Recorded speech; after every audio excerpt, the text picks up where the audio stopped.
Hello everyone, welcome to my channel. तो जैसा कि अभी तक हमने जो चैप्टर के बीच में क्वेश्चंस थे वो अभी तक हमने कंप्लीट किए हैं और आज हम करेंगे एक्सरसाइज। ठीक है, तो एक्सरसाइज का क्वेश्चन नंबर 1 है difference between plant cell and animal cell. Already done किया हुआ है ना ये क्वेश्चन हमने। Difference between prokaryotic and eukaryotic cell done. What would happen if plasma membrane ruptures और ब्रेक डाउन। क्वेश्चन बहुत आता है, 100% आता है एग्जाम में कि अगर प्लाज्मा मेम्ब्रेन को आप बोलते हो कि it is called as selectively permeable membrane, अगर वही रप्चर हो गई या वही ब्रेक डाउन हो गई तो क्या होगा सेल का। Molecules of some substances freely move in and out of the cell.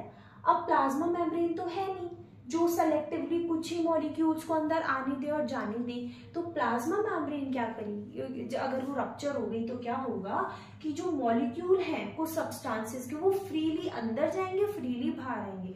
Suppose आपके मेन गेट ही टूट गया तो कोई भी अंदर आ सकता है, कोई भी जा सकता है, कोई रिस्ट्रिक्शंस नहीं होंगी ना फिर। तो molecules of some substances freely move in and out of the cell. Second, exchange of material through diffusion and osmosis. Diffusion और ऑस्मोसिस में प्लाज्मा मेम्ब्रेन की बहुत नीड थी, तो डिफ्यूजन और ऑस्मोसिस के थ्रू जो एक्सचेंज ऑफ मटेरियल होता है वो नहीं होगा, that's why cell would die. ना एक्सचेंज ऑफ मटेरियल हो रहा, ना डिफ्यूजन हो रहा, ना ऑस्मोसिस हो रहा एंड मॉलिक्यूल्स ऐसे फ्रीली मूव कर रहे हैं तो सेल डाई कर जाएगी। नेक्स्ट क्वेश्चन है what would happen to the life of a cell if there was no Golgi apparatus. खुद ही सोचो, अगर सेल के पास गोल्जी एपरेटस नहीं है तो क्या होगा। गोल्जी एपरेटस का मेन काम क्या होता था, अगर आपको याद आ रहा हो, एंडोप्लाज्मिक रेटिकुलम होता था और वो बनाता था खाना, और गोल्जी का काम था स्टोर करना, मॉडिफाई करना और उसे डिस्पैच करना, वो काम था गोल्जी का। और वन इम्पॉर्टेंट फीचर था कि लाइसोसोम का बनाना। कुछ भी नहीं होगा, कुछ भी नहीं होगा तो सेल रहेगी, बस क्लीनिंग होगी सेल की। देखो नहीं होगा तो क्या होगा, no packaging, no dispatching and no storage and no formation of lysosome. सबसे पहले लिखने का तरीका ऐसे होता है, सबसे पहले आप लिखोगे गोल्जी एपरेटस क्या होता है। It is a network of vesicles. तो सबसे पहले गोल्जी एपरेटस का लिखेंगे कि arrange in parallel to each other and it is arrange in a stacks called cistern, वो लिखोगे। एंड उसका फंक्शन लिखोगे, फंक्शन होता है पैकेजिंग, स्टोरेज, डिस्पैचिंग। फिर उसके बाद लिखोगे कि if there was no Golgi apparatus and there is no packaging, no dispatching and no storage and no formation of lysosome. And lysosome का फंक्शन भी लिख देना कि सेल को वो क्लीन करता है। नेक्स्ट क्वेश्चन देखते हैं, 5th नंबर है which organelle known as the powerhouse of the cell and why। तो आई थिंक आपको इसका आंसर तो पता ही होगा। Power house of the cell कौन होता है, माइटोकॉन्ड्रिया। कौन होता है, mitochondria. Power house of cell क्यों बोलते हैं, क्योंकि इसके पास अपना जेनेटिक मटेरियल होता है, यानी कि डीएनए और प्रोटीन इसके पास अपने होते हैं। ठीक है, ये अपनी सेल की फंक्शनिंग खुद से कर सकते हैं, तो ये सब वाई में आएगा कि why they are called power house of the cell. ये क्वेश्चन बहुत आता है, 100% आता ही आता है 2 या 3 मार्क्स में कि which organelle known as power house of the cell. ये ऐसी कौन सी ऑर्गेनेली है जिनके पास अपना जेनेटिक मटेरियल होता है। ठीक है, और मेन फंक्शन क्या है, power house of the cell क्यों बोल रहे हैं, क्योंकि ये एटीपी फॉर्मेशन में हेल्प करता है। किस में हेल्प करता है, एटीपी फॉर्मेशन में। एटीपी क्या है, करेंसी ऑफ द सेल होती है, तो ये एटीपी में हेल्प करता है जो कि हमारे इंपॉर्टेंट केमिकल बॉन्ड्स बनाते हैं और सेल की एक्टिविटीज में हेल्प करते हैं। ठीक है, नेक्स्ट है where do the lipid and proteins constituting the cell membrane get synthesized. I think इस क्वेश्चन का आपको आंसर पता होगा। लिपिड का बनता है SCR में, प्रोटीन का बनते हैं RER में। इसके पास रफ एंडोप्लाज्मिक रेटिकुलम होता है, राइबोसोम होता है, तो दे मेड प्रोटीन्स। और ये क्या बनाते हैं, स्मूथ एंडोप्लाज्मिक रेटिकुलम जो लिपिड बनाते हैं, जो फैट ग्लोब्यूल्स बनाते हैं और जो डिटॉक्सिफाई में हेल्प करते हैं। नेक्स्ट क्वेश्चन है how does N amoeba obtain its food. Important question है, ये अभी तक हमने नहीं पढ़ा है किसी भी पार्ट में, तो इसे पढ़ते हैं। देखो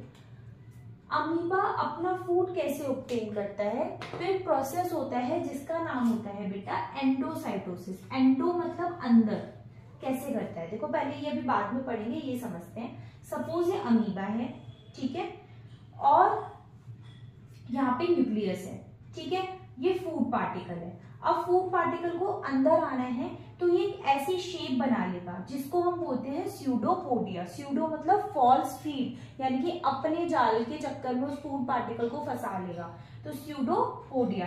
बीच में फूड पार्टिकल है, उसके बाद फूड पार्टिकल जब अंदर आएगा तो ये ऐसे इनक्लोज स्ट्रक्चर बना लेगा, that is called food vacuole, ठीक है। अब फूड वैक्यूल अंदर गया तो यहाँ पे इसका डाइजेशन होगा, एसिमिलेशन होगा।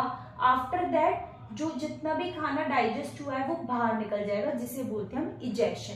सबसे पहले इंजेशन होगा, एसिमिलेशन होगा, डाइजेशन होगा, उसके बाद इजेशन। तो सेल मेम्ब्रेन जो होती है इसकी बहुत फ्लेक्सिबल होती है, ये जो मेम्ब्रेन है बहुत फ्लेक्सिबल होती है, तो it engulfs the food particle by the help of pseudopodia, secrete the digestive enzyme to bring about digestion. जैसे ही फूड वैक्यूल इसने बनाया और अंदर जैसे खाना आया तो ये ऐसे, जैसे लाइसोसोम बहुत पावरफुल डाइजेस्टिव एंजाइम सिक्रेट करता है, एज इट इज ये भी बहुत पावरफुल डाइजेस्टिव एंजाइम सिक्रेट करेगा और यहाँ पे डाइजेशन हो जाएगा। After that egestion. क्लियर हो गया? ये क्वेश्चन भी एग्जाम पॉइंट ऑफ व्यू से मोस्ट इंपॉर्टेंट क्वेश्चन है, तो ध्यान देंगे इस पे। अब लास्ट 2 क्वेश्चंस बचे हैं। पहला है व्हाट इज ऑस्मोसिस। ऑस्मोसिस क्या होता है? आई थिंक बताने की अब नीड नहीं है, बट एक बार डेफिनेशन वापस बता देती हूँ। It is the movement of solvent molecule, यानी कि वाटर मॉलिक्यूल या सॉल्वेंट मॉलिक्यूल।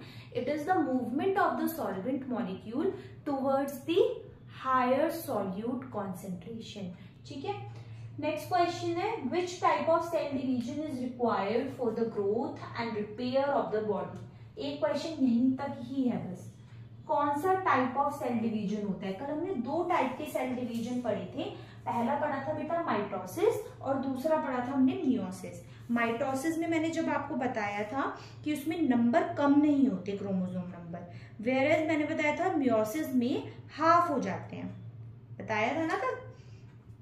तो कौन सा type of cell division is required for growth and repair of the body, जो ग्रोथ और रिपेयर में हेल्प करता है?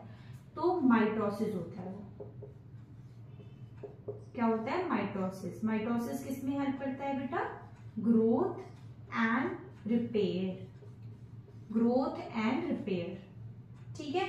Whereas which type is involved in the formation of gametes, वो होता है मियोसिस। याद रखना, एग्जाम्पल भी पता लग गया ना अब आपको। किसमें हेल्प करता है ये?